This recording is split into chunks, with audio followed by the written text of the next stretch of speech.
जय हिंद मेरे शहर सैनियों। और आप सभी का स्वागत है आपके अपने यूट्यूब चैनल प्रीतम एकेडमी परिवार में। और मैं हूं पंकज कुमार। तो बात करेंगे इस वीडियो पे। तो देख सकते हो कि ये झारखंड शैक्षिक अनुसंधान परीक्षण परिषद रांची यानी कि जैक बोर्ड के द्वारा जो आपका सेकंड टर्म की जो परीक्षा है, मैं किसका बात कर रहा हूं, आपकी जो सेकंड टर्म की परीक्षा है उसके लिए आपको पता होगा कि मॉडल सेट जो है जारी कर दिया गया है। तो हम लोगों ने जो एसएसटी का यानी कि मैं बात करूंगा सामाजिक विज्ञान का, तो उसका हम लोगों ने मॉडल सेट नंबर जो 1 है हम लोगों ने ले लिया था। अब हम लोग बात करेंगे मॉडल सेट संख्या 2 पे हम लोग बात करेंगे। तो देख सकते हो ये क्लास 10 का सामाजिक विज्ञान का सब्जेक्ट है, सोशल साइंस का सब्जेक्ट है। और अगर आप इस सेट को पूरा करते हो तो आपको क्या मिलेगा, 40 नंबर जो है फुल मार्क्स मिलेगा। और इस सेट को पूरा करने के लिए क्या है कि आपको 1.5 घंटा यानी कि 90 मिनट का क्या दिया जाता है, समय दिया जाता है। तो सबसे पहले हम लोग बात करेंगे कुछ सामान्य शर्तों के बारे में, यानी कि हम लोग सबसे पहले बात करेंगे कि जनरल देख सकते हो इंट्रोडक्शन के बारे में बात करेंगे। तो सबसे पहला क्या देख सकते हो कि परीक्षार्थी यथासंभव अपने शब्दों में क्या करे, उत्तर दे, सबसे पहला चीज। दूसरा क्या है कि कुल प्रश्नों की संख्या कितना है, 19 है, यानी कि टोटल नंबर ऑफ क्वेश्चंस कितने हैं, 19, यानी कि 19 क्वेश्चन आपको देखने के लिए मिलेगा। और इस 19 क्वेश्चन में से आपको प्रश्न संख्या 1 से लेकर प्रश्न संख्या 7 तक अति लघु उत्तरीय प्रश्न, यानी कि मैं इसको जिसको बोलता हूं कि VSTQ जो क्वेश्चन होंगे, यानी कि वेरी शॉर्ट टाइप के जो क्वेश्चन होंगे वो आपको देखने के लिए मिलेगा। तो इनमें से क्या करना है, किसी 5 के उत्तर अधिकतम 1 वाक्य में क्या है आपको देने हैं, ऐसा कहा जा रहा है। और प्रत्येक प्रश्न का मान कितना है, 2 अंक निर्धारित किया गया है, यानी कि आपको जितने भी प्रश्न के उत्तर दोगे, ऐसे 5 प्रश्नों के उत्तर देने हैं, तो उसके लिए क्या मिलेंगे, हर एक प्रश्न से आपको 2-2 अंक मिलेंगे। साथ में देख सकते हो नीचे पे क्या है कि प्रश्न संख्या 8 से लेके प्रश्न संख्या 14 तक लघु उत्तरीय प्रश्न है, यानी कि STQ क्वेश्चन है, यानी कि शॉर्ट टाइप के क्वेश्चन है। और अगर ये इन शॉर्ट टाइपों के क्वेश्चन में से क्या करना है कि आपको 5 क्वेश्चनों के क्या करना है, उत्तर देने हैं। और जो भी उत्तर दोगे वो लगभग 50 शब्दों में क्या करना है, आपको उत्तर देने हैं, ये आपको जानने हैं। अगर आप उत्तर देते हो सही से तो आपको प्रत्येक उत्तर के लिए क्या मिलेगा, 3 अंक मिलेगा, ऐसा कहा गया है। बात करेंगे अगले निर्देश पे, तो देख सकते हो कि प्रश्न संख्या 15 से 19 तक दीर्घ उत्तरीय प्रश्न है, यानी कि LTQ क्वेश्चन है, कोई LTQ क्वेश्चन है, यानी कि लॉन्ग टाइप के क्या है क्वेश्चन है। तो अगर आप इसको करते हो तो क्या मिलेगा कि आपको प्रत्येक क्वेश्चन के लिए 5 अंक मिलेंगे। लेकिन आपको जो भी प्रश्न दिए गए हैं उनमें से किन्हीं 3 प्रश्नों को क्या करने, उत्तर देने हैं। और आपको क्या करना है, अधिकतम 100 शब्दों में क्या करना है, उत्तर को लिखना है। तो ये तो रहा पूरा का पूरा बात। तो अगर मैं बता दूं आंसर का, तो आंसर जितने भी आंसर आप देखोगे वो सारे के सारे मेरे हाथ से लिखे हुए हैं, यानी कि आपको बहुत ही आसान भाषा में आपको समझने के लिए मिलेगा। यानी कि कहीं से भी हम लोगों ने उठा के नहीं दिया है कि आप मैंने कहीं से सर्च किया और मैंने आपको आंसर दे दिया, ऐसा कोई हम लोगों ने काम किया है। हम लोग अपने हाथ से मेहनत करके लिखे हैं। तो अगर आपको वीडियो पसंद आएगा तो क्या करें, चैनल को सब्सक्राइब जरूर कीजिएगा और बेल का आइकन क्या करेगा, जरूर प्रेस कीजिएगा। तो बात करेंगे हम लोग उत्तर पे। तो सबसे पहले हम लोग बात करेंगे क्वेश्चन नंबर 1 से लेके क्वेश्चन नंबर 7 तक के प्रश्नों का बात करेंगे। तो देख सकते हो ये जो प्रश्न है ये अति लघु उत्तरीय प्रश्न है। और इनमें से क्या करना है, किन्हीं 5 प्रश्नों के उत्तर जो है हमें देने हैं। तो सबसे पहला नंबर का क्वेश्चन देख सकते हो आपका क्या है कि प्रथम विश्व युद्ध के बाद विश्व को किस संकट का सामना करना पड़ा था, इसके बारे में आपका क्वेश्चन है। तो आपको पता होगा कि ये जो विश्व युद्ध है ये 2 गुटों के बीच में हुआ था। एक जो गुट था वो क्या था, मित्र राष्ट्र, और एक जो गुट था वो क्या था, धुरी राष्ट्र। तो दोनों के बीच में क्या हुआ था, ये युद्ध हुआ था। तो टोटली ऐसे बोला जाता है कि 2 युद्ध हुए हैं। एक युद्ध हुआ है प्रथम विश्व युद्ध जो 1914 से लेके कब, 1914 से लेके 1918 के बीच में चला। और एक जो चला है वो 1939 से लेके कब तक, 1945 तक एक युद्ध चला। तो हम लोग बात करेंगे पहले विश्व युद्ध के बारे में। तो क्वेश्चन क्या देख सकते हो कि प्रथम विश्व युद्ध के बाद विश्व को किस संकट का सामना करना पड़ा। तो देख सकते हो आंसर क्या है। तो मैंने यहाँ पे आंसर जानते हो कि आपको एक ही शब्द मतलब एक ही सेंटेंस में आपको पूरा का पूरा आंसर देना है। तो देख सकते हो कि प्रथम विश्व युद्ध के बाद पूरे विश्व को आर्थिक का और राजनीतिक अस्थिरता का क्या करना पड़ा था, सामना करना पड़ा था। आर्थिक यानी देखो युद्ध जब होगा तो जाहिर सी बात है कि ज़्यादा मात्रा में बंदूक चाहिए, गोली चाहिए, बारूद चाहिए। तो कहीं ना कहीं ये बंदूक, गोली, बारूद जो होगा वो पैसे से खरीदा जा सकता है उसका। साथ में मान लो कि अगर कहीं पे युद्ध हो रहा है, बगल पे खेत है तो वहाँ पे बम चला गया तो वहाँ से कहीं ना कहीं आप देखोगे कि उसकी खेती बर्बाद हो गई। इस तरह की बहुत सारी समस्या जिससे आर्थिक समस्याएं उत्पन्न आती है। साथ में राजनीतिक अस्थिरता पैदा होता है कि अगर मान लो कि ए और बी देश आपस में लड़ रहा है तो ए देश क्या करेगा कि बी पे मान लो कि ए देश ने क्या किया, बी पे बम पटक दिया। अब बम पटक दिया तो मान लो कि वहाँ की आर्थिक स्थिति तो खराब होगी, साथ में ए जाके क्या करेगा, वहाँ पे शासन करना शुरू कर देगा। तो अगर वहाँ पे जाके वो शासन करना शुरू करता है तो जितने लोग वहाँ पे बचे हुए हैं उनके जीवन क्या हो जाएगा, उथल पुथल हो जाएंगे। तो सबसे पहला क्या हो जाएगा कि प्रथम विश्व युद्ध के बाद पूरे विश्व में किन सारे संकटों का सामना करना पड़ा, तो एक तो आर्थिक स्थिति का और दूसरा क्या हो गया, राजनीतिक अस्थिरता का क्या करना पड़ा था, सामना करना पड़ा था। बात करेंगे दूसरे नंबर क्वेश्चन का, तो देख सकते हो दूसरा नंबर का क्वेश्चन क्या है कि जौबर कौन होते थे, उनका क्या कार्य होता था। तो अपने जौबर के बारे में अगर मैं बात करूं तो समझिएगा कि जौबर कोई पुराना और विश्वासी कर्मचारी होता था। जौबर क्या होता था कि कोई पुराना या विश्वासी कर्मचारी होता था। तो ये तो क्वेश्चन है कि जौबर कौन थे, तो ये क्या थे, एक पुराना और एक विश्वासी क्या होता था, कर्मचारी होता था। अब देखिएगा यहाँ पे दूसरा क्वेश्चन है कि उनका क्या काम था, यानी कि जौबर का क्या काम था। तो देख सकते हो मैंने दूसरे नंबर पॉइंट पे मैंने काम लिखा है कि जौबर क्या करता था कि मालिकों के लिए अनुबंध पर मजदूरों ढूंढने का काम करते थे। जैसे हम लोगों ने गिरमिटिया मजदूर के बारे में पढ़ा होगा, तो गिरमिटिया मजदूर को भारत से किसी दूसरे देश ले जाया जाता था, तो इनको अनुबंध पे ले जाया जाता था।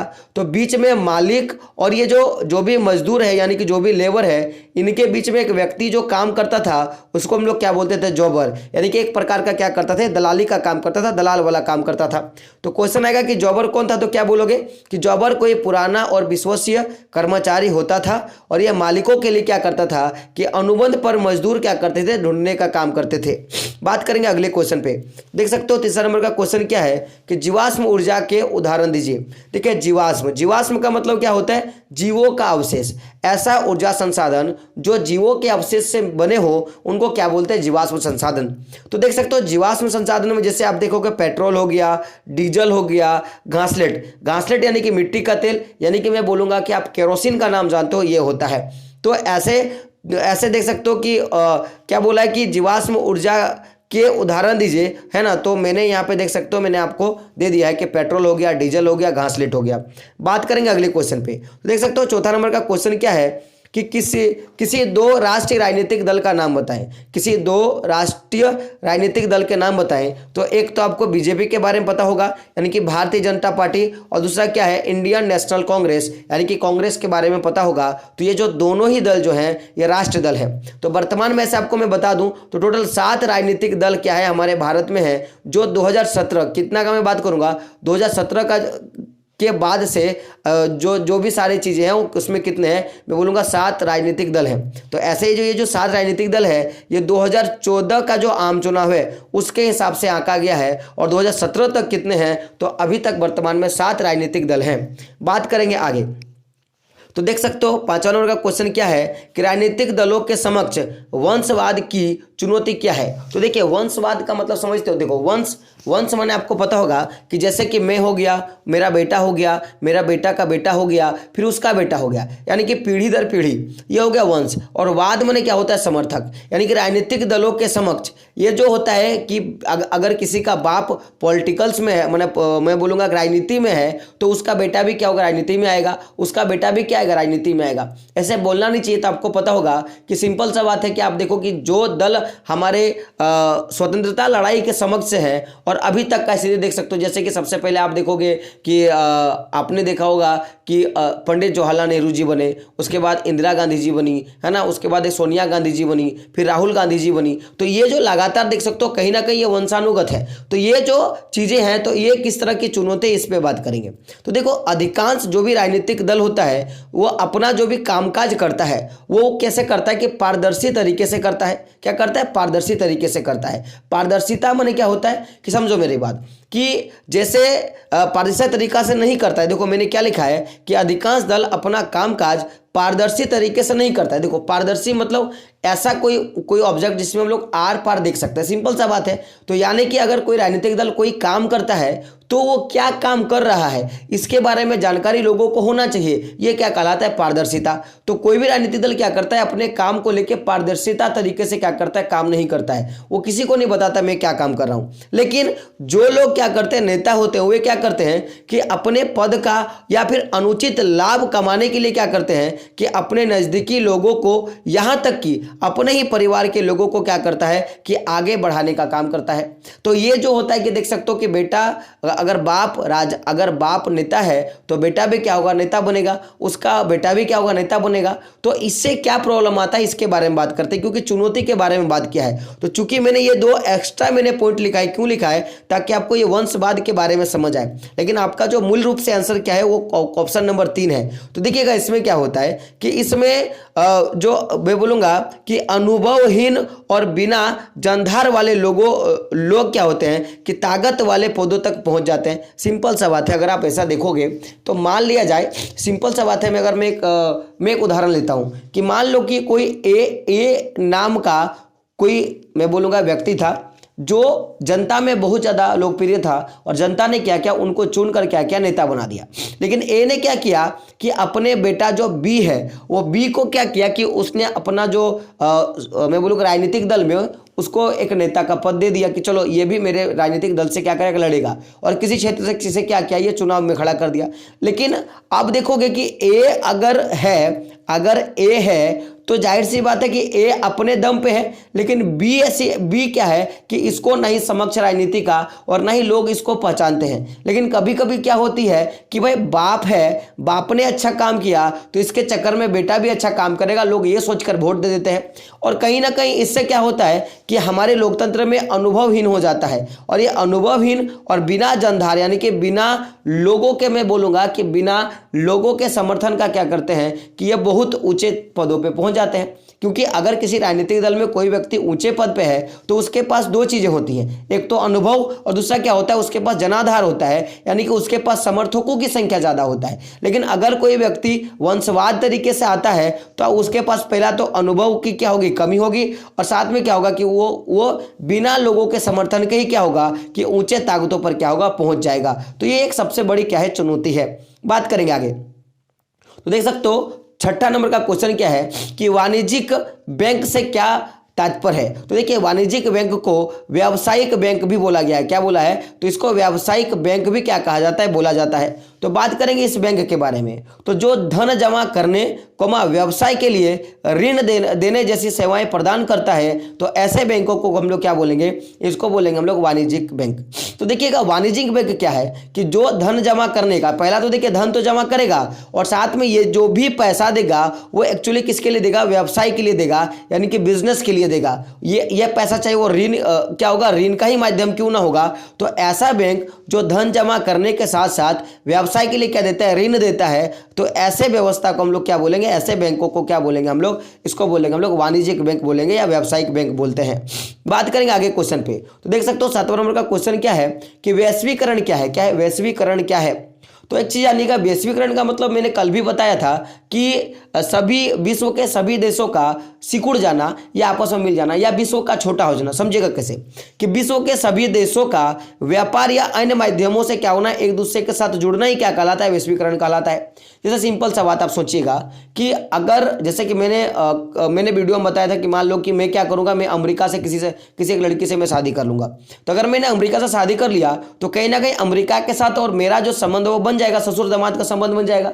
तो अमेरिका वाले लोग होते हैं इंडिया आएंगे और हम लोग क्या करेंगे, अमेरिका जाएंगे। तो कहीं ना कहीं दोनों के बीच में किसी अन्य माध्यम से, ये मैं सांस्कृतिक माध्यम से क्यों ना हो, तो आदान प्रदान हुआ। जैसे अगर मैं बात करूंगा व्यापारिक संबंध हो जाते हैं, है ना, बीमारी हो जाता है। जैसे देखोगे कि चीन के वुहान में कोरोना उत्पन्न हुआ और यहाँ तक इंडिया पहुंच गया, बाकी सभी देशों तक पहुंच गया। तो ये कहीं ना कहीं किसी ना किसी माध्यम से जब एक दूसरे देश जुड़ जाते हैं तो उसी को क्या बोलते हैं हम लोग, वैश्वीकरण बोलते हैं। अब देखिए हम लोग आगे बढ़ते हैं। तो अब हम लोग वेरी शॉर्ट टाइप क्वेश्चन के बाद जाते हैं शॉर्ट टाइप के क्वेश्चन पे यानी कि लघु उत्तरीय प्रश्न पे जाते हैं और इसमें क्या करना है, किन्हीं 5 का उत्तर देना है। यानी कि क्वेश्चन नंबर 8 से लेकर क्वेश्चन नंबर 14 तक क्या है कि आपको इसमें प्रश्न देखने के लिए मिलेगा और क्या करना है, आपको इसमें किन्हीं 5 का उत्तर देना है। तो चूंकि मैं सभी का उत्तर दे रहा हूं, आप देख ही पा रहे हो। तो बात करेंगे 8वें नंबर क्वेश्चन का। तो देख सकते हो क्वेश्चन क्या है, बहुत इंपॉर्टेंट क्वेश्चन है और ये VBI क्वेश्चन है। आप देख लें, ये आपका एग्जाम में आने वाला क्वेश्चन है कि कर्ण लॉ से आप क्या समझते हैं। कर्ण लॉ से आप क्या समझते हैं, इसके बारे में बात करेंगे। तो समझिएगा कि कर्ण लॉ क्या है। तो 8वीं सदी के आखिरी दशक में ब्रिटेन में आबादी क्या हुआ, तेजी से बढ़ने लगा। जब आबादी तेजी से बढ़ेगा तो जाहिर सी बात है कि भोजन की समस्या क्या होगी, उत्पन्न हो गई। तो जब 18वीं सदी के आखिरी में ब्रिटेन में क्या होगा कि आबादी जब तेजी से बढ़ने लगी तो भोजन की समस्या क्या होगी, उत्पन्न होगी। तो साथ साथ में क्या होगा कि जैसे जैसे देखोगे कि आबादी बढ़ी तो शहरों का और उद्योगों का क्या हुआ, विकास हुआ और कृषि उत्पाद क्या हो गए, धीरे धीरे महंगे हो गए। कारण समझिएगा कि अगर जनसंख्या में वृद्धि हो रही है शहरें बसे जा रहे हैं तो यानी कि लोगों की संख्या में वृद्धि होगी। अगर लोगों की संख्या में वृद्धि होगी तो जाहिर सी बात है कि अगर पहले मान लो कि किसी परिवार में 2 व्यक्ति थे और उसके लिए 10 केजी मैं बोलूँगा कि अनाज का जरूरत होता था, लेकिन दोनों क्या है, पति पत्नी, शादी हो गए, वे बच्चे तो होंगे। अब मान लो कि इनके 2 चुन्नू मुन्नू हो गए तो कुल मिला के देखो कि उस समय 4 परिवार के लोग हो गए। यानी कि अब उनकी जो आवश्यकता होगी वो 10 किलो पे नहीं टिकेगा, अब उनकी आवश्यकता 15 किलो 20 किलो ऐसा करके क्या होगी, बढ़ती जाएगी। उसी तरह जब जनसंख्या बढ़ता है मेरे दोस्तों तो उसके साथ क्या होता है कि आप बोलोगे कि भोजन की आवश्यकताएं भी क्या होती, बढ़ती है। साथ में उद्योगों का विकास होगा। तो जैसे कि मान लो कि कोई उद्योग बिस्कुट का फैक्ट्री बना के बैठा हुआ है तो उसको क्या चाहिए, उसको गेहूं चाहिए। अब गेहूं जो है वो आपको पता होगा कि ये तो भाई कृषि उत्पाद है। तो इसी तरह बहुत सारे जैसे जैसे शहरों और उद्योगों का विकास होता गया तो जो भी कृषि उत्पाद है वो क्या हो गया, धीरे धीरे महंगे होते चले गए। बात को समझ में आ गया। अब देखिएगा आगे बढ़ते हैं तो देखोगे कि ये तो बात था। तो अब देखिएगा कि जब कृषि उत्पाद महंगे होने लगे तो पूंजीपतियों ने क्या किया कि सरकार पे दबाव डालना शुरू हुआ। तो पूंजीपतियों के दबाव में आकर सरकार ने क्या किया कि कॉर्न के आयात पर क्या लगा दिया, पाबंदी लगा दिया। कॉर्न के आयात पर क्या किया, पाबंदी लगा दिया। तो जिसके बाद क्या हो गया कि ये जो पाबंदी लगाया तो इसी को क्या कहा गया, इसी को कर्ण लॉ कहा गया। क्या कहा, कर्ण लॉ, कि कर्ण के आयात पे पाबंदी लगा दिया गया, इसी को क्या कहा, कर्ण लॉ कहा। तो जिसके बाद देख सकते हो कि बहुत बड़े जनसमूहों के दबाव में आकर क्या करना पड़ा कि सरकार को कर्ण लॉ क्या करना पड़ा, वापस लेना पड़ा कि भाई हम लोग को नहीं चलेगा। क्योंकि देखो अब कृषि उत्पाद अगर महंगे हो जाएंगे तो एक तो कोई ऐसा साधन होना चाहिए जिससे लोग क्या कर सकते हैं कि अपनी जीविका को चला सकते हैं या अपनी भूख को और बाकी जितने भी दैनिक क्रियाओं को करने के लिए जितनी भी ऊर्जा चाहिए उसको प्राप्त कर सकते हैं। तो उनकी जो प्राप्ति होती थी कहाँ से होती थी, कर्ण से होती थी। कहाँ से होती थी, कर्ण से होती थी। चलिए क्वेश्चन है आपके लिए, आप मुझे ये बताइए कि कर्ण माने होता क्या है। जैसे हम लोग जैसे कर्ण माने होता क्या है ऐसा आपको क्या करना है, आपको कमेंट बॉक्स में छाप देनी है। बात करेंगे आगे। तो देख सकते हो 9वां नंबर क्वेश्चन, ये भी बहुत इंपॉर्टेंट क्वेश्चन है। ये क्वेश्चन जब मैं मैट्रिक दे रहा था उस समय कर्ण लॉ और ये सूरत का बंदरगाह वाला क्वेश्चन पूछा गया था। तो क्वेश्चन क्या देख सकते हो कि सूरत का बंदरगाह 18वीं सदी के अंत तक हाशिए पर पहुंच गया। क्यों, ये पहला बात है क्यों, और संक्षेप में क्या करना है, उत्तर लिखना है। तो पहले आप समझिएगा कि हाशिए का मतलब क्या होता है। हाशिए का मतलब होता है किनारा। क्या होता है, किनारा। यानी कि आप समझो सिंपल सा बात है कि एक व्यक्ति एक खटिया पे सोया हुआ है, समझिएगा एक खटिया पे सोया हुआ है। तो भाई एक व्यक्ति नहीं, चलो मान लो 2 व्यक्ति सोया हुआ है। तो अगर पहले पे देखूंगा कि एक ये खटिया है कि ये खटिया है, कोई एक व्यक्ति इस खटिया पे सोया हुआ है तो इसको पूरा का पूरा जगह मिल जाएगा, यानी कि आराम से सो सकता है। लेकिन अगर इस खटिया में एक मोटा व्यक्ति सो जाए तो मान लो कि मोटा व्यक्ति इतना जगह पे सो जाएगा और ये पतला वाला जो व्यक्ति होगा उसको यहाँ पे सोना पड़ेगा। यानी कि इसको विकास करने के लिए एकदम ना के बराबर जगह मिलेगा। यानी कि वो लास्ट में क्या होगा कि यहाँ से गिर भी सकता है, यानी कि उसकी स्थिति क्या हो जाएगी, खत्म हो जाएगी। तो क्वेश्चन क्या समझिएगा कि सूरत का बंदरगाह 18वीं सदी के अंत तक क्या हो गया, हाशिए पे पहुंच गया, यानी कि वो खत्म होने के कगार पे आ गया। जितना लाभ वगैरह होता था। आंसर क्या है कि 18वीं सदी से पहले भारत का वस्त्र व्यापार अपने चरम पे था। तो इसका मतलब आप समझिएगा क्या बोलने का इसका मतलब है कि अगर आप देखोगे कि 1750 के अगर हम लोग पहले जाएंगे, अगर इधर जाएंगे हम लोग, तो उस समय ना ही मशीन था ना ही कुछ था। तो उस समय जितने भी लोगों को कपड़े की आवश्यकता होती थी या जो भी कुछ होती थी तो आपको पता होगा कि उसके लिए भारत क्या था कि एक नंबर का उन लोगों का जगह था। यहाँ जिस तरह की मौसम है, जिस तरह की हवाएं हैं, जिस तरह की जमीनें हैं, तो उस तरह का क्या था, वस्त्र व्यापार के लिए एक अच्छा व्यवस्था था। और ये इतनी अच्छी व्यवस्था होने के कारण भारत का जो वस्त्र व्यापार था वो चरम पर था। चरम मतलब समझते हो एकदम विकसित होने के कगार पे था, यानी कि विकसित हो चुका था। अब बात करेंगे आगे। तो इसके बाद क्या घटना हुआ कि इतनी अच्छी व्यवस्था होने के बाद क्या हुआ, इसके बारे में बात करेंगे। दूसरा पॉइंट क्या देख सकते हो कि फ्रांसीसी सौदागरों और अफगानिस्तान के लोगों लोग समुद्री मार्ग से व्यापार करते थे, जिसके कारण सूरत का बंदरगाह क्या हो गया कि फलने फूलने लगा। क्या वो फलने फूलने लगा। अब बात को समझिएगा कि अगर आप देखोगे, अगर मैं एक छोटा सा मैप ड्रॉ करूं तो ये रहा पूरा का पूरा आपका क्या हो गया गुजरात वाला एरिया, यानी कि सूरत लगभग लगभग आपको इस वाले जगह पे आपको देखने के लिए मिलेगा। तो यहाँ से अगर किसी को यूरोप जाना होता तो वो आराम से जा सकता था, या किसी को अगर ये मैं बोलूँगा कि अफ्रीका जाना होता था तो ये आराम से अफ्रीका या अफगानिस्तान इन सारे देशों पर वो जा सकता था। तो उसके लिए जाने के लिए उन लोगों को क्या चाहिए था, मैं अगर बोलूँगा तो उन लोग को एक बंदरगाह चाहिए था, और वो बंदरगाह आपको सूरत का बंदरगाह से मिल जाता था, क्योंकि यहाँ से ये अफ्रीका भी चले जाते थे और यहाँ से फिर वो किधर चले जाते थे कि वो जो यूरोप के देश है वहाँ भी पहुँच जाते थे। तो जिसके कारण ये जो बंदरगाह है ये बहुत ज़्यादा से क्या हुआ था, फलने फूलने लगा था। परंतु कुछ दिन के बाद आप देखिएगा, कुछ दिन के बाद क्या हो गया कि जब यूरोपीय देश या मैं बोलूँगा कि देशों के लोग, या मैं बोलूँगा इंग्लैंड के लोग, आपको पता होगा कि अब मान लो कि व्यापार करने के लिए आया तो इन लोग को क्या होता था कि यहाँ से इन लोग को अपना घर जाना पड़ता था। लेकिन बाद में क्या हो गया कि परंतु कुछ दिनों के बाद यूरोपीय कंपनियों का वर्चस्व क्या हो गया बढ़ने के कारण इन बंदरगाहों से निर्यात की मात्रा क्या हो गई, घट गई। अब क्या हुआ कि पहले तो जितना भी आयात निर्यात होता था वो सूरत के बंदरगाह से हो जाता था, लेकिन अब जितने भी यूरोपीय कंपनी के लोग हैं उनका वर्चस्व भारत पे ही बढ़ने लगा, और वो लोग भारत पे क्या क्या वर्चस्व कर लिया। तो अब अगर ये लोग अपना पैसा कमाता था तो उतना मात्रा में यहाँ से नहीं भेजता था, सारा जो पैसा का वो अपने में ही खर्च कर लेता था। तो कहीं ना कहीं ये अपने में खर्च करने के चक्कर में क्या हो गया कि सूरत का बंदरगाह हाशिए पे पहुंच गया। क्या हुआ, सूरत का बंदरगाह क्या हुआ, हाशिए पे पहुंच गया। तो क्या कारण था, हम लोगों ने उसके बारे में बात कर लिया। बात करें अगले क्वेश्चन पे, तो देख सकते हो क्वेश्चन क्या है कि भारत के प्रमुख कोयले क्षेत्रों का क्या करें, नाम बताएं। यानी कि भारत में किन किन क्षेत्रों में कोयला पाया जाता है, इसके बारे में क्वेश्चन जो है। तो मैंने थोड़ा क्वेश्चन को और मैंने सजा के लिखा है, उसके बारे में हम लोग बात करते हैं। तो सबसे पहले देखोगे कि भारत में 2 युग की कोयले पाई जाती हैं। कितने युग की, 2 युग की कोयले पाई जाती हैं। एक जो युग है आपको मैं बता दूं तो एक है गोंडवाना युगीन कोयला, और दूसरा क्या है कि टर्सरी युगीन कोयला। तो ये जो गोंडवाना युगीन जो कोयला है, इस युग का कोयला आपको पश्चिम बंगाल और झारखंड के क्षेत्रों में आपको क्या मिलेगा, ज़्यादा मात्रा में देखने के लिए मिलेगा। या मैं यूँ कहूँ तो ये झरिया हो गया, रानीगंज हो गया, और ये जो बोकारो वाला जो क्षेत्र है, इन क्षेत्रों में आपको देखोगे गोंडवाना युगीन कोयला पाया जाता है। तो हम लोग बोल सकते हैं, साथ में देख सकते हो जो टर्सरी युगीन का जो कोयला है वो आपको कहाँ देखने के लिए मिलेगा, वो आपको मेघालय, असम, अरुणाचल प्रदेश और साथ साथ में नागालैंड के जैसे राज्यों में क्या मिलेगा, आपको देखने के लिए मिलेगा। तो यानी कि मैं बोल सकता हूं कि क्षेत्रों में देखने के लिए मिलेगा। यानी मैं बोल सकता हूं कि भारत में जो कोयले का जो क्षेत्र है वो किन किन क्षेत्रों में है। तो आप बोलोगे तो एक तो बोलोगे कि पश्चिम बंगाल और क्या हो गया झारखंड, साथ में मेघालय, असम, अरुणाचल प्रदेश और साथ में क्या हो गया नागालैंड। इन सारे क्षेत्रों में क्या है कि कोयले का क्या है विस्तार है। बात करेंगे आगे तो देख सकते हो 11 नंबर का क्वेश्चन क्या है कि राजनीतिक दलों के सुधार के उपायों के बारे में क्या करना है, बताना है। तो राजनीतिक दलों में जो सुधार होता है उन सुधारों के लिए क्या उपाय हम लोग कर सकते हैं, इसके बारे में बताना है। तो सबसे पहला देखोगे कि सबसे पहला क्या है कि दल परिवर्तन पर नियंत्रण, दल बदल विरोधी क्या करना है कि कानून द्वारा हम लोग कर सकते हैं। यानी कि एक नेता, मान लो कि 2 पार्टी है, कि सिंपल सा बात मान लो कि मैं बीजेपी का और मैं कांग्रेस का बात कर रहा हूँ, एक मैं सिंपल सा बात के लिए। तो मान लो कि कांग्रेस में बोलूंगा तो लोगों को दिक्कत हो जाएगी। मान लो कि एक ए नाम का पार्टी है, एक बी नाम का पार्टी है। अब ए नाम का पार्टी में 5 सदस्य जो है खड़े थे और पांचों के पांचों क्या हो गए, वोट में जीत गए। अब क्या किया कि अब इस व्यक्ति को 5 में से किसी एक व्यक्ति को लगा कि नहीं, मुझे ये जो बी दल में जाना चाहिए। तो वो क्या करता था कि या तो धन के लोभ में या किसी और के प्रलोभन में क्या करता था कि अपना ए नाम का पार्टी छोड़ के इसमें चला जाता था। तो इसी को क्या बोलते हैं, दल बदल की नीति। यानी कि किसी दल के नेतृत्व पे, किसी दल के भाषण पे वो जीता और किसी दल पे क्या चला गया।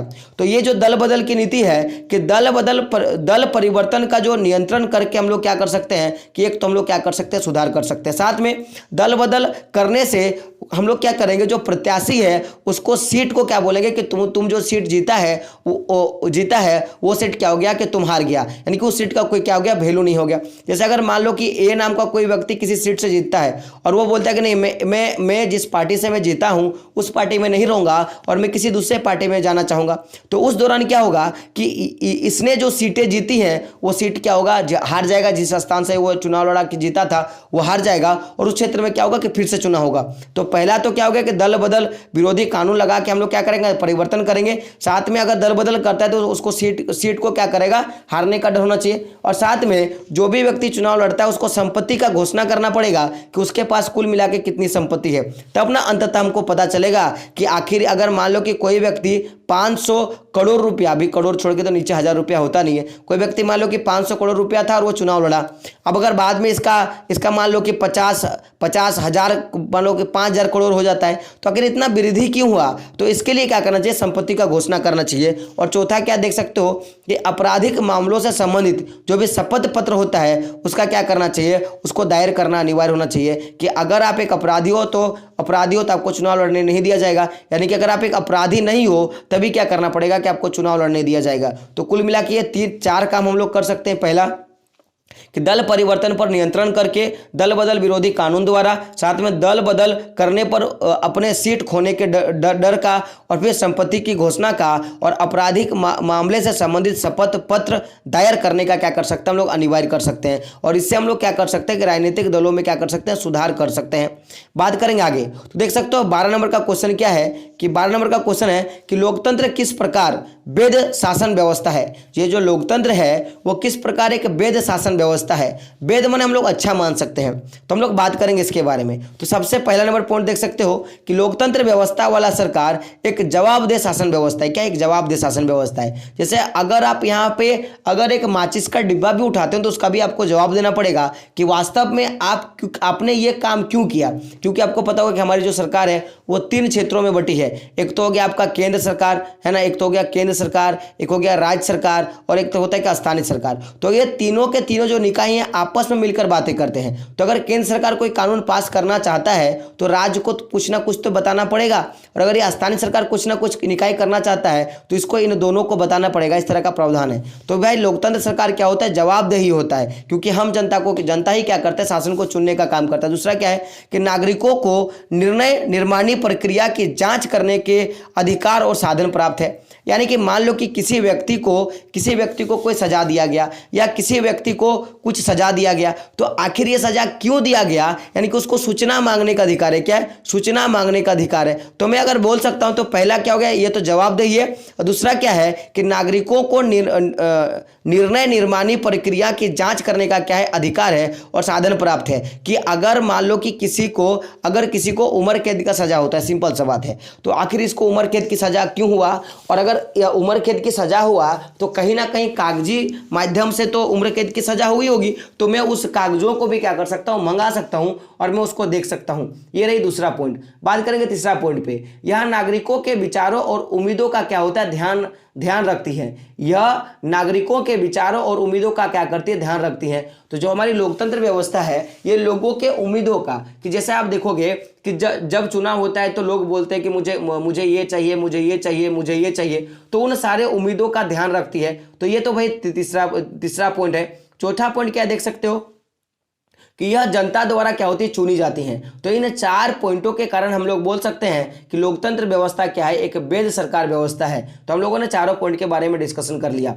बात करेंगे 13 नंबर क्वेश्चन का। तो क्वेश्चन क्या देख सकते हो कि विकास में ऋण की भूमिका का क्या करना है, विश्लेषण करना है। आखिर विकास अगर होता है तो विकास में जो ऋण है, ऋण जो होता है हमारा, वो किस तरह से क्या करता है कि विकास के लिए महत्वपूर्ण योगदान निभाता है, इसके बारे में हम लोग बात करेंगे। तो देख सकते हो पहले आपको पता होगा कि आज जितने भी व्यावसायिक कार्यों का विकास हो रहा है उसमें कहीं ना कहीं ऋण प्रणाली बहुत ही बड़ा निर्भर का काम करता है। यानी कि इस सभी व्यावसायिक कार्यों का विकास एक अच्छी ऋण प्रणाली पर ही क्या हो सकता है, निर्भर हो सकता है। क्योंकि अगर मुझे एक बड़ा बिजनेस खोलना है तो मुझे जाहिर सी बात है कि मुझे पैसे चाहिए। ये सिंपल सा बात है कि आज अगर मेरे पास 2-3 लाख रुपया होता तो मैं क्या करता, मैं व्हाइट बोर्ड पे या मैं स्क्रीन रिकॉर्डिंग पे नहीं पढ़ाता, मैं दूसरों के जैसा डिजिटल बोर्ड पे पढ़ाता। तो कहीं ना कहीं किसी भी व्यवसाय के लिए क्या है कि भाई आपको पैसे चाहिए, और पैसा अगर ज़्यादा मात्रा में आपको चाहिए तो आपको क्या मिलेगा कि ये जो ऋण होगा ये प्रणाली आपके लिए बहुत ही अच्छी होती है। साथ में अगर बात किया जाए तो यह व्यापार की लाभ अर्जित करने की क्षमता में भी क्या करता है, वृद्धि कर देता है। जैसे कि मान लो कि मैं एक दुकान खोलता हूँ, मेरे पास पैसे नहीं है, और मैंने क्या किया कि 5 लाख मैंने बैंक से लोन लिया और मैंने क्या किया, एक दुकान खोल दिया। तो अब मैं 5 लाख जो मैंने पैसे लगा के मैंने दुकान जो लगाया है, तो मैं इसमें कभी भी हानि कमाने के लिए तो मैंने दुकान नहीं खोली है। मैं जाहिर से बात है कि मैं चाहूँगा कि मुझे ज़्यादा से ज़्यादा क्या हो, लाभ हो। तो भाई ये जो ऋण प्रणाली अगर किसी को दिया जाएगा तो ये क्या करेगा कि इस व्यापार से, जो भी व्यवसाय खड़ा हुआ उस व्यापार से क्या करेगा, ज़्यादा मात्रा में क्या करेगा, लाभ कमा सकता है। और क्या कर सकता है, लाभ कमाने का जो क्षमता है उसको क्या कर सकता है, वृद्धि कर सकता है। साथ में अगर कोई व्यक्ति लाभ कमाना शुरू करता है तो इससे कहीं ना कहीं आय में क्या होता है, उसकी वृद्धि होनी शुरू होती है। जैसे कोई व्यक्ति 2 लाख रुपया लगा के दुकान में बैठा हुआ है और फिर क्या करता है कि और एक व्यक्ति 5 लाख रुपया लगा के दुकान में बैठा हुआ है, तो जाहिर सी बात है कि जो व्यक्ति ज़्यादा पैसा लगा के बैठेगा तो उसी को ज़्यादा फायदा होगा, जो कम पैसा लगा के बैठेगा उसको कम फायदा होगा। तो यानी कि अगर कोई व्यक्ति ऋण से क्या करता है, पैसा लेता है और वो अपना बिजनेस खोलता है, तो जाहिर सी बात है कि जब वो खोलता है तो उसके पास ज़्यादा पैसे हो जाएंगे, जिससे क्या करेगा, वो ज़्यादा मात्रा में क्या कमा सकता है, लाभ कमा सकता है। यानी कि मैं बोल सकता हूँ कि लोगों की आय में क्या होगी, इससे वृद्धि होगी। साथ में राष्ट्रीय आय भी क्या होगा, वृद्धि होगा। जब लोगों की आय में वृद्धि होगी तो राष्ट्र आय में भी क्या होगा, वृद्धि होगा। अगर राष्ट्र आय में वृद्धि हुआ तो कहीं ना कहीं हम लोग बोल सकते हैं कि ऋण हमारे लिए क्या है, महत्वपूर्ण भूमिका क्या करेगा, अदा करेगा। क्योंकि कोई भी देश कितना विकसित है ये हम लोग कैसे नापते हैं, पहला तो राष्ट्र आय से देखते हैं, प्रति व्यक्ति आय से देखते हैं। तो प्रति व्यक्ति आय में जहां वृद्धि हुआ तो राष्ट्र आय में वृद्धि होगा, तो देश क्या होगा, ऑटोमेटिकली क्या करने लगेगा, विकसित होने लगेगा। बात करेंगे अगले क्वेश्चन पे। तो 14 नंबर का क्वेश्चन देख सकते हो, क्या है कि ऋण की शर्तों का उल्लेख करें। ऋण की शर्तों का उल्लेख करें, यानी कि आप अगर बैंक जाओगे या आप बैंक नहीं भी जाते हो, कहीं भी जाते हो और आप पैसा उधार लेते हो तो उसके लिए कुछ नियम और कुछ शर्त होते हैं, उसके बारे में हम लोग बात करते हैं। तो बात करेंगे, देखिएगा। तो सबसे पहली बात कि हम लोग बात करेंगे ऋण के बारे में। तो ऋण की जो शर्त होते हैं वो विभिन्न व्यक्तियों या समूहों के लिए क्या होता है, अलग अलग होता है। जैसे अगर आप देखोगे कि जो भी हमारे महिला मंडल के जो ग्रुप होते हैं, अगर वो लोग ऋण लेना चाहेंगे तो उनको कम पैसे पर ऋण मिल जाएगा। अगर एक बिजनेसमैन ऋण लेना चाहेगा तो उसको ज़्यादा मात्रा में कहीं ना कहीं ब्याज देना होता है। तो मैं बोल सकता हूं कि जो ऋण की शर्तें होती हैं वो कहीं ना कहीं क्या होता है, अलग अलग होता है। हर एक व्यक्ति के लिए, हर एक समूह के लिए अलग होता है। लेकिन जो ऋण की शर्तों का अगर मैं बात करूं तो वो कैसा होता है उसके बारे में बात करेंगे। तो देखो, जब भी आप ऋण लेने के लिए जाओगे तो कहीं ना कहीं एक आपको क्या मिलेगा, ब्याज दर देखने के लिए मिलेगा। तो ये भी क्या होता है, ऋण होता है। जैसे कि मान लो कि नहीं मुझे 2% ब्याज चाहिए, नहीं मुझे 5% ब्याज चाहिए, तो ये कहीं ना कहीं एक शर्त है। साथ में क्या होगा कि आपको एक समर्थक ऋण आधार चाहिए। समर्थक ऋण आधार का मतलब कि जैसे कि मान लो कि मैंने आपसे 10 लाख रुपया लोन लिया, और लोन लिया तो आप क्या देख के मुझे लोन दोगे। जाहिर सी बात है कि मेरे पास कुछ ऐसा समर्थक होना चाहिए कि अगर मैं आपको ऋण नहीं चुका पाऊं तो आप क्या करो कि उसको बेच कर क्या करो कि अपने पैसे का क्या करो, भुगतान कर लो, अपने पैसे को क्या कर लो, ले लो। जैसे सिंपल सा बात है कि जब हम लोग बैंक लोन लेने के लिए जाते हैं किसी के पास, तो हम लोग जमीन हो, सोना हो, चांदी हो, गिरवी रखते हैं। तो गिरवी रखने का जो है सामान होना चाहिए, यानी कि समर्थक ऋण आधार होना चाहिए। साथ में आवश्यक कागजात होने चाहिए। अगर मेरा जमीन है तो क्या होनी चाहिए, मेरी कागजात। ऐसा नहीं कि मेरी जमीन, मैंने क्या किया, एक जमीन दिखा दिया कि देखो ये मेरा जमीन है, तो मुझे लोन दे दो, अगर मैं चुका नहीं पाऊंगा तो क्या करना, उसको तुम बेच देना। तो ऐसा है, उसके लिए कागजात भी होना जरूर चाहिए। साथ में भुगतान का तरीका भी क्या है कि इसमें सम्मिलित है कि आप किस तरह का भुगतान करोगे। आप जो भुगतान वो कैश में लोगे कि आप चेक में लोगे कि बैंक अकाउंट में लोगे। तो ये जो चार चीजें हम लोगों ने देखा, एक तो ए, बी, सी और डी, ये चारों के चारों क्या है, ऋण के शर्तें हैं। हम लोगों ने बात कर लिया, देख सकते हो 14 नंबर क्वेश्चन का। अब हम लोग बात करेंगे आगे।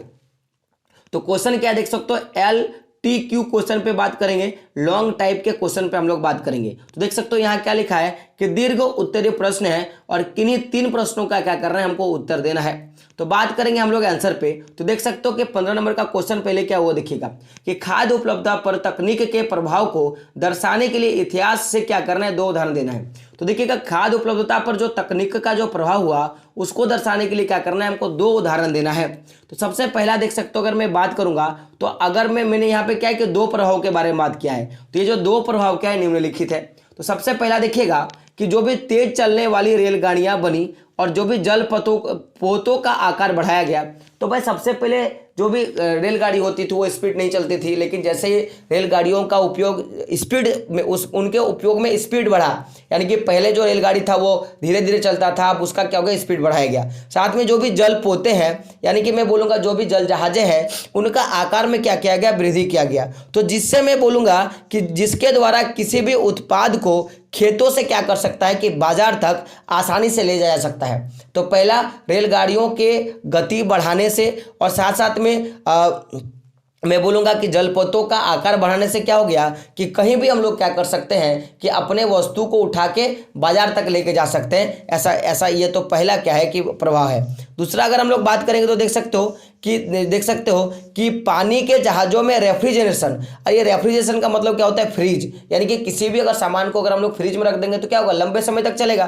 तो पानी के जहाज़ों में रेफ्रिजरेशन की तकनीक आने से जल्दी खराब होने वाली वस्तुएं क्या हो सकती हैं कि जैसे मैं बोलूँगा कि जल्दी खराब होने वाली वस्तुएं जैसे आलू हो गया, ब्रेड हो गया, अंडा हो गया, मांस हो गया, मक्खन हो गया इत्यादि क्या क्या कर सकता है कि लंबे टाइम तक संरक्षित रख सकता है। और जब लंबे टाइम तक संरक्षित होगा तो जाहिर सी बात है कि एक स्थान से दूसरे स्थान तक क्या कर सकते हैं हम लोग, पहुंचाने में क्या हो सकते हैं कि सफल हो सकते हैं। तो ये तो रही बात की भाई इसका प्रभाव के बारे में। अब हम लोग बात करेंगे दो उदाहरण के बारे में। तो भाई ये जो दो उदाहरण क्या है, इतिहास के दो उदाहरण, पहले ये देख सकते हो तो अलेक्सांद्रा है ना जलपोत, पहला क्या है अलेक्सांद्रा जलपोत और दूसरा क्या है तो द स्मिथफील्ड क्लब पशु बाजार। तो ये जो दो है वो इतिहास के क्या है उदाहरण है। पहला ये देख सकते हो इसमें क्या किया जाता है, एक बड़ा सा पोत होता है जिसमें मांस को फ्रिज में भरकर ले जाया जाता था। और ये द स्मिथफील्ड क्लब जो बाजार है इसमें भारी मात्रा में चैम्बर बने होते थे और उन चैम्बरों से भारी मात्रा में पशु जानवरों को क्या किया जाता था, एक देश से दूसरे देश को क्या किया जाता, ले जाया जाता था। तो हम लोगों ने ये दो उदाहरण के बारे में हम लोगों ने क्या क्या बात कर लिया। बात करेंगे 16 नंबर क्वेश्चन का। तो देख सकते हो क्वेश्चन क्या है कि लोकतंत्र में राजनीतिक दलों की विभिन्न भूमिकाओं की व्यवस्था मैंने क्या करना है, व्याख्या करना है। तो लोकतंत्र में राजनीतिक दलों की विभिन्न भूमिकाओं के बारे में क्या करना है, व्याख्या करना है। तो ऐसे अगर मैं बात करूं तो देख सकते हो क्या क्या है। तो मुख्य रूप से अगर मैं राजनीतिक दल के कार्य का बात करूं, तो आपको पता है कि पहला काम क्या है, चुनाव लड़ना। और चुनाव लड़ने के साथ साथ क्या करना कि जो भी खाली सीट है उस सीटों को भरना इसका मुख्य काम होता है। तो ऐसे क्या है कि उनकी विभिन्न भूमिकाओं के बारे में बात किया जाता है। तो देख सकते हो आंसर क्या है कि लोकतंत्र में राजनीतिक दलों को अपनी विशेष भूमिका होती है और ये लोकतंत्र में अपनी भूमिका निम्नलिखित रूप से क्या करती है, अदा करती है। तो भाई आखिर क्या क्या रूप से करता है इसके बारे में हम लोग थोड़ा बात करते हैं। तो देख सकते हो पहला नंबर क्या है कि राजनीतिक दल क्या करते हैं, चुनाव लड़ते हैं और यह कोशिश करते हैं कि चुनाव में क्या हो कि उनके उम्मीदवार की ही क्या हो, जीत हो। इस तरह की बात जो है पहला करता है। तो पहला राजनीतिक दल क्या करता है, चुनाव लड़ता है और वो क्या करता है, अथासंभव प्रयास करता है कि चुनाव में क्या हो कि उसी के दल का जो व्यक्ति या जो सदस्य वही क्या हो कि चुनाव में जीते। साथ में दूसरा क्या करता है कि ये राजनीतिक दल देश में व्याप्त समस्याओं को जनता के सामने रखकर जनता में क्या करता है, जागरूकता पैदा करता है। और ये राजनीतिक दल क्या करता है कि जो भी पूरे देश में जो भी समस्याएं हैं उन समस्याओं को क्या करता है कि जनता के सामने रखने का काम करता है और जनता को क्या करता है, जागरूक करने का काम करता है। तो हम लोगों ने दो कामों के बारे में बात कर लिया। बात करेंगे तीसरे काम के बारे में। देख सकते हो तीसरा काम क्या है कि राजनीतिक दल देश के कानून निर्माण में महत्वपूर्ण भूमिका क्या करती है, अदा करती है। तो आप देखोगे कि जो भी कानून व्यवस्था, जैसे आप देखोगे कि धारा 370 जो हटाया गया, या जो भी आप देखोगे कि जैसे 3 तलाक हो गया है ना, इस तरह की जो भी प्रथाएं होती है, जो भी कानून व्यवस्था होता है उसको लागू करने का भी काम कौन करता है, राजनीतिक दल ही करता है। साथ में राजनीतिक दल मतदाताओं के समक्ष अपनी छवि अच्छी बनाने के लिए जनता की सुख सुविधाओं के लिए क्या करता है, विभिन्न कार्य करता है।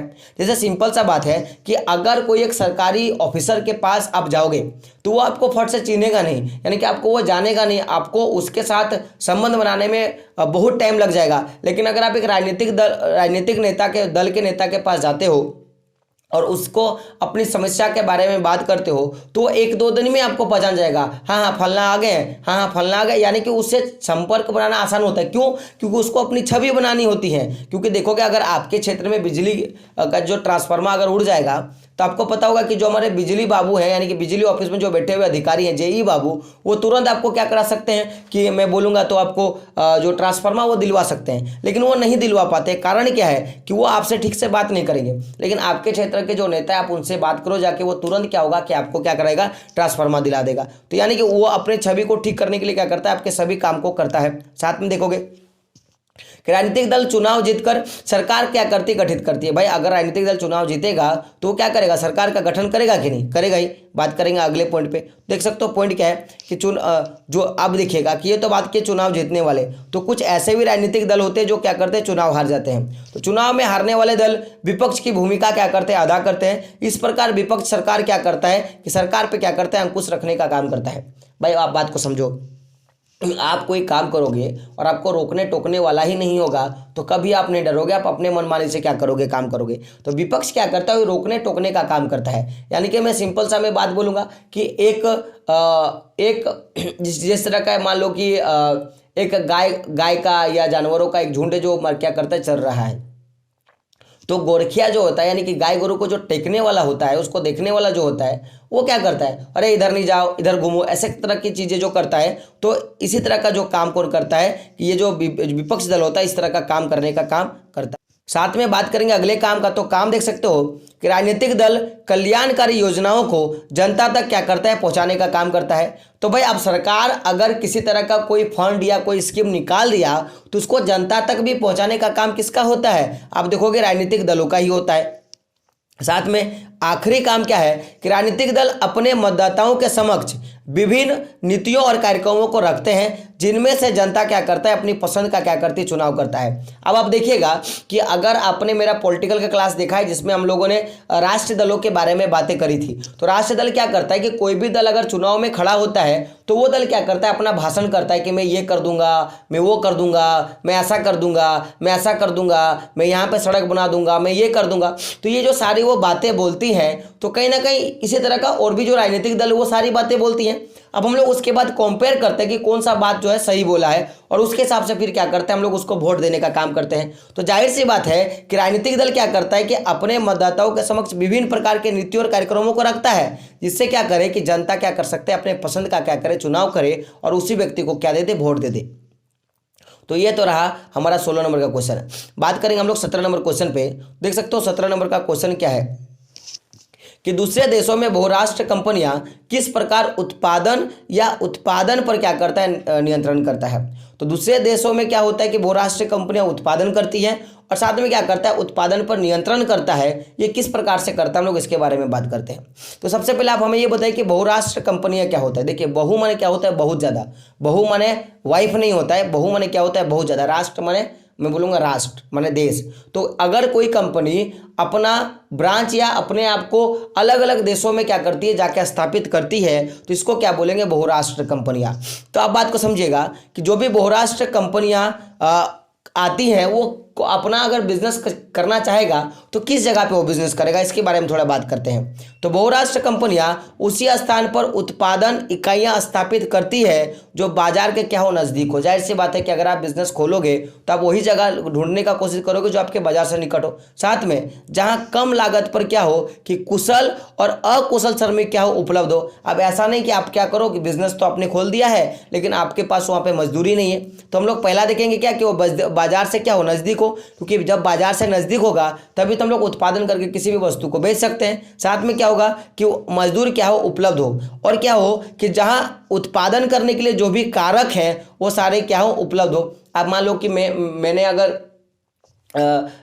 अगर एक डेयरी का मैंने अगर फार्म खोला है, अगर मैंने डेयरी की एक कंपनी खोली है, तो आसपास में बाजार हो जहां मैं क्या कर सकता हूं कि डेयरी उत्पाद को बेच सकता हूं। साथ में क्या होनी चाहिए कि मुझे गाय या भैंस बकरियों को चराने के लिए, उनसे दूध निकालने के लिए, उनके गोबरों को साफ करने के लिए व्यक्ति चाहिए, श्रमिकों की जरूरत है, वो भी मुझे मिल जाए। और जैसे मैंने अगर गाय रखी है तो मुझे उनको चराने के लिए पर्याप्त मात्रा में जो भी घास या जो भी जिस तरह के हरे पत्ते वगैरह चाहिए वो भी क्या होने चाहिए, उपलब्ध होना चाहिए। अगर ये सारी चीज़ें होती तभी क्या होती कि बहुराष्ट्र कंपनियां किसी स्थान पे क्या करती कि अपना कारखाना जो स्थापित करती है। तो साथ ही क्या होता है कि ये तो काम करती है, साथ में बहुराष्ट्र कंपनियां क्या करती है कि सरकारी नीतियों पर भी क्या करती नजर रखती हैं, जो उनके हितों का क्या करता है, देखभाल करता है। अब आप गौर कीजिएगा कि आपने सुना होगा कि राजनीतिक दलों को अगर पैसे की आवश्यकता होगी तो भाई उनको फंडिंग यही बहुराष्ट्र कंपनियां ही करती हैं। जैसे आप देखोगे कि सोने का दाम बढ़ रहा है, किसी भी आप देखोगे जैसे पेट्रोल का दाम बढ़ रहा है या किसी कपड़े का दाम बढ़ रहा है, तो कहीं ना कहीं बहुराष्ट्र कंपनी का ही क्या क्या क्या होता है कि एक तरह का मार होता है, मैं बोल सकता हूँ। तीसरा देख सकते हो पॉइंट क्या है कि बहुराष्ट्र कंपनियां इन देशों की, अब ये जिन भी देशों में ये अपना स्थापित करना चाहता है बिजनेस, उसका मैं बात कर रहा हूँ। तो बहुराष्ट्र कंपनियां इन देशों की जो भी स्थानीय कंपनियों के साथ क्या करता है कि संयुक्त रूप से उत्पादन करने का काम करता है। भाई अगर कोई बड़ी कंपनी, मल्टीनेशनल कंपनी अगर आपके क्षेत्र में आई है और वो उत्पादन करना चाहती है तो कभी भी वो अकेले ही उत्पादन नहीं कर सकती। क्यों नहीं कर सकती? क्योंकि अगर वो अकेले उत्पादन करेगी तो उसके लिए पर्याप्त साधन घटते जाएंगे, यानी कि जाहिर सी बात है उसके पास उतना संसाधन नहीं होगा। तो अगर किसी भी कंपनी को अगर जब उत्पादन करना है तो उसको उस क्षेत्र का जो भी मैं बोलूँगा कि जो भी स्थानीय कंपनी है उसे क्या करना पड़ेगा, हाथ मिलाना पड़ेगा। जैसे कि मान लो कि मैं क्या करता हूँ कि डेयरी उत्पादन से मैं घी बनाने का काम करता हूँ, मेरी मल्टीनेशनल कंपनी में घी बनाता हूँ, मैं क्या करता हूँ, घी बनाने का काम करता हूँ। तो मैं केवल घी बनाता हूँ, मैं दूध का उत्पादन नहीं करता। तो मुझे जो भी मेरे अगल बगल के जो भी स्थानीय जो भी डेयरी फार्म है, यानी कि जहाँ पे भी गायों का उत्पादन किया जाता है, वहाँ मुझे बातें करनी पड़ेगी कि आप दूध का उत्पादन करके मुझे देना और मैं क्या करूँगा, उससे दूध बनाऊंगा। तो वो क्या करते हैं कि स्थानीय उत्पादों से क्या करता है, संयुक्त उत्पादन करता है। लेकिन बहुराष्ट्रीय कंपनियां क्या करती हैं लेकिन बहुराष्ट्रीय कंपनियों के निवेश का आम रास्ता स्थानीय कंपनियों को क्या करता है, खरीदना, और उसके बाद क्या होता है कि उनके उत्पादन पे क्या करना पड़ता है, प्रसार करना पड़ता है। यानी कि अब जो भी बहुराष्ट्रीय कंपनियां निवेश करता है उसको क्या करता है कि उसी से क्या करता है कि बाकी जो भी मैं बोलूँगा कि जिनसे भी ये संयुक्त रूप से हाथ मिलाया उनको क्या करता है कि पैसा देता है, यानी कि लो भाई मैंने तुमको पैसा दिया, अब इसी पैसे से क्या करो, तुम दूध का उत्पादन करो और मुझे क्या दो, दूध दो। इस तरह की बातें जो है करती हैं। चौथा देख सकते हो क्या है कि विकसित देशों की बड़ी बहुराष्ट्रीय कंपनियां छोटे उत्पादकों को उत्पादन का ऑर्डर देती है कि भाई चलो तुम क्या करो, उत्पादन करो। साथ में क्या करता है, जैसे मैं बोलूँगा, जैसे देखो कि वस्त्र के बारे में बात करें, जूता के बारे में बात करें, चप्पल के बारे में बात करें, या खेलकूद के सामानों के बारे में बात करेंगे, तो ये सब क्या करता है, उत्पादन करने के लिए बोलता है। और ऐसे उद्योग क्या करते हैं कि जहाँ विश्व भर में बड़ी संख्या में छोटे छोटे उत्पादक क्या करता है, ऐसा काम क्या करते हैं। तो ये जो बड़ी बड़ी जो कंपनियां होती हैं वो छोटे छोटे, जैसे कि मैंने अभी आपको डेयरी फार्म वाला बताया कि अगर मेरी अगर घी बेचने की अगर मल्टीनेशनल कंपनी है तो मुझे इतना ज़्यादा अगर घी की ज़रूरत है, तो जाहिर सी बात है कि छोटे बड़े जितने भी अगल बगल के जो भी स्थानीय मैं बोलूँगा कंपनी होंगी जो गाय रखेंगी, उनसे मैं बातें करूँगा और उनसे मैं क्या करूँगा कि दूध को लेने के बाद मैं घी बनाऊँगा और मैं मार्केट में बेचने का काम करूँगा। तो बड़ी जो कंपनियाँ होती है वो छोटे छोटे कंपनियों को क्या देती है, ऑर्डर देती है, और उसके बाद क्या करता है कि वस्तुओं को बेचने का काम करता है। उनके ऑर्डर जब मिल जाता है उसके बाद देख सकते हो पांचवा और अंतिम पॉइंट क्या है कि बहुराष्ट्रीय कंपनियों को इन उत्पादों की आपूर्ति की जाती है, फिर ये क्या करता है कि अपने ब्रांड का नाम देता है और फिर क्या करता है, उसको बेच देता है। तो यहाँ पे जाहिर सी बात है कि अगर छोटी कंपनियों को बड़ी कंपनी ऑर्डर देगी तो जाहिर सी बात है कि वो जिस ऑर्डर पे पैसे देगा उसे डबल रेट पे क्या करेगा, अपने वस्तु को बेचेगा। तो इसी तरह क्या होता है, कहीं ना कहीं उत्पादन का क्या करता है, बहुराष्ट्रीय कंपनियां क्या करती है, नियंत्रण कर देती है। बात करेंगे हम लोग अगले क्वेश्चन पे, और ये हमारा अंतिम क्वेश्चन है क्योंकि आपको पता है 19 क्वेश्चन, एक तो मैप वर्क है, आप मैप वर्क क्या कर सकते हो, खुद से कर सकते हो। तो मैं बात करूंगा 18वें नंबर क्वेश्चन का। तो क्वेश्चन क्या देख सकते हो कि प्रारंभिक जीवन निर्वाह कृषि का वर्णन करना है। यानी कि जब लोग व्यक्ति बने थे, यानी कि आदि मानव काल के समय का बात करूं, यानी कि उसके जस्ट एक पीरियड के बारे में बात करूं, यानी कि जब लोगों को कृषि करना आना शुरू हो गया था, तो उस समय वो लोग जीवन निर्वाह के लिए किस तरह की कृषि करते थे, इसके बारे में हम लोग बात करेंगे।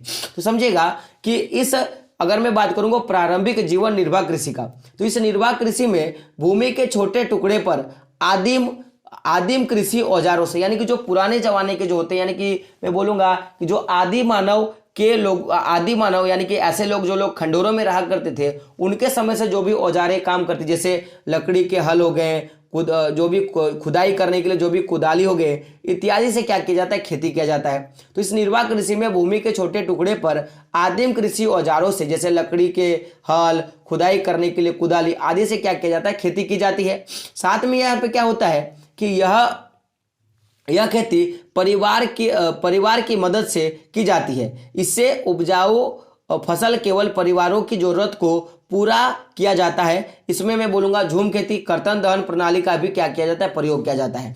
तो ये जो जीवन निर्वाह जो कृषि है, ये बेसिकली तब जब भी होता है इस तरह की प्रणाली, तो इसमें ऐसे औजारों का प्रयोग किया जाता था जो आदिम था, यानी कि जो बाप दादाओं से चलते आ रहा है। जैसे हल का मैं बात करूं या कुदाली का मैं बात करूं, इस तरह का। अभी तो ट्रैक्टर हो गया है ना भाई, और ये सारी सामान्य हो गई हैं, तो ये तो अभी आधुनिक कृषि प्रणाली हो गई। लेकिन आदिम जब स्टार्ट हुआ था, साथ में ये जो भी कृषि व्यवस्था होता है, इसमें आज जाहिर सी बात है कि परिवार के मदद से ये होता है, इसमें नौकर चाकर नहीं लगते, ये परिवार की मदद से होता है। और जितना भी उत्पादन होगा वो उत्पादन केवल क्या होता है कि अपने परिवार के जरूरतों को पूरा करने के लिए किया जाता है।